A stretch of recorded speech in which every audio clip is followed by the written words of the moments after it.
Hey guys, Dr. Berg here. In this video, we're going to talk about body proteins. I'm talking about muscle, skin, nails, hair.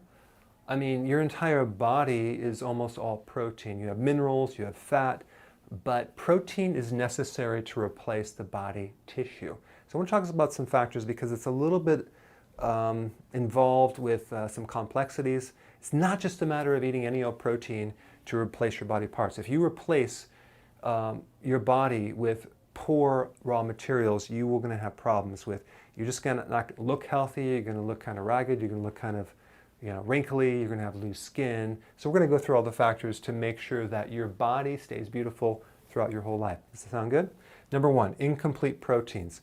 So if you're trying to get your proteins from rice or beans or vegetables, you really have to know what you're doing because you can have an incomplete amino acid profile. That's why it's much easier to get a complete protein from animal sources. Specifically, eggs are a real good complete source. It's probably the best source of amino acid. Seafood is a good one. Fish in general. Those are all really, really complete proteins. All right. There are amino acids in vegetables, but it's not complete. It has some. So that's one thing. You have to also make sure that the quality of protein is high. You don't want to do soy protein isolates. So when you buy those protein bars or your shakes, you got to make sure that it's high quality. You want something that is non-GMO. You don't want to do soy protein. You want to do whole proteins, if at all possible. And you just don't want to do like some cheap, like they have vegetable textured protein, like it's just not good. Also, when you add sugar to protein, you really accelerate the insulin spike to a major degree. So you never want to combine sugar with your protein. And again, it's in the protein bars.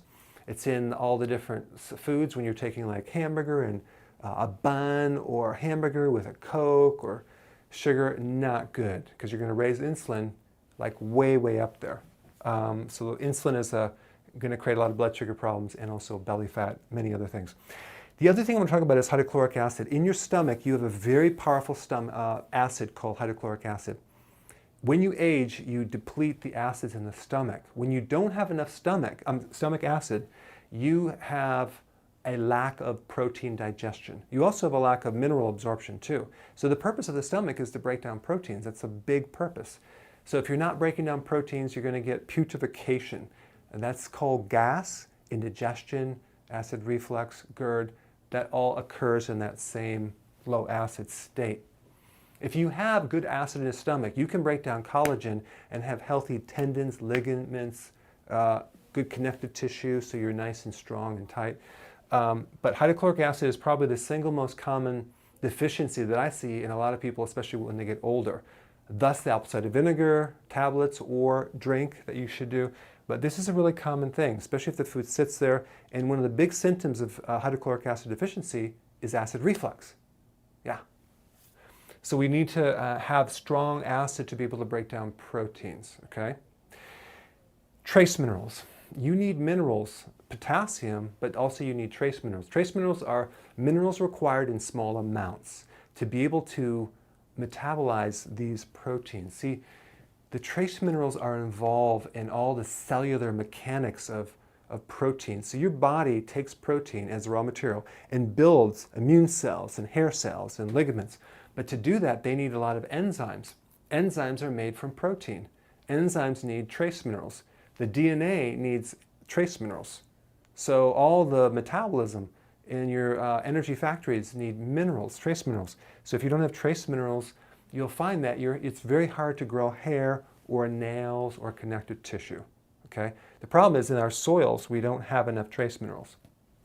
So you end up having empty nutrition in your foods and you start wondering why the hair falls out. So trace minerals are important. Certain B vitamins, specifically biotin, B6, B5 are all required for protein digestion. And it's not just a matter of trying to eat foods high in B vitamins, it's trying to avoid the foods that deplete the B vitamins, like the bread, sugar, pasta, crackers, alcohol. Those are the things that will deplete the B vitamins. Okay? Nutritional yeast is the best source of B vitamins, okay? You can get it from the health food store. Quantity. If you're doing too much protein, and this is a big mistake, doing 6 protein meals a day, having snacks of protein between meals, having large amount of protein is a bad idea because it's going to spike insulin. So anything more than about 25 to 30 to 35 grams of protein per meal is converted to sugar. It's going to spike insulin. So what does that mean? It means just consume small amounts of protein, maybe 3 to 6 ounces. That's enough, okay? That's enough protein. If your metabolism is really, really fast, maybe you can do a little bit more. But for most people, 3 to 6 ounces. So it's not that much, like the palm of your hand, maybe a little smaller.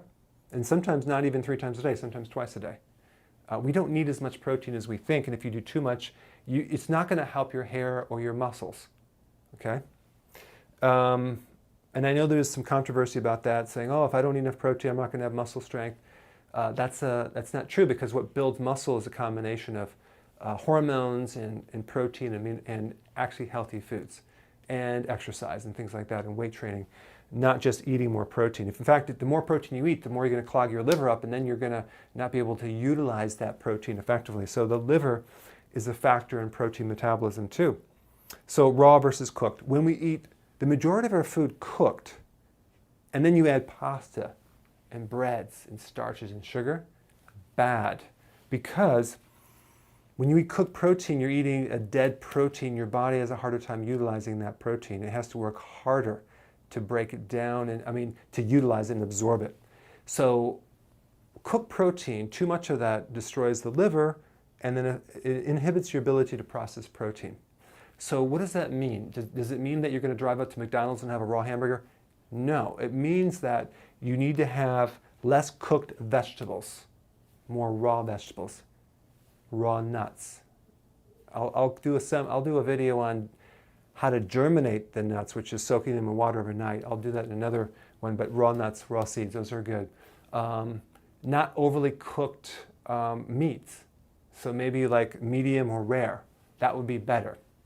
Okay, so the point is that we need more raw foods in the diet. So these are just some factors that you might want to utilize to actually improve your own body tissues protein. Okay, I'll see you in the next video.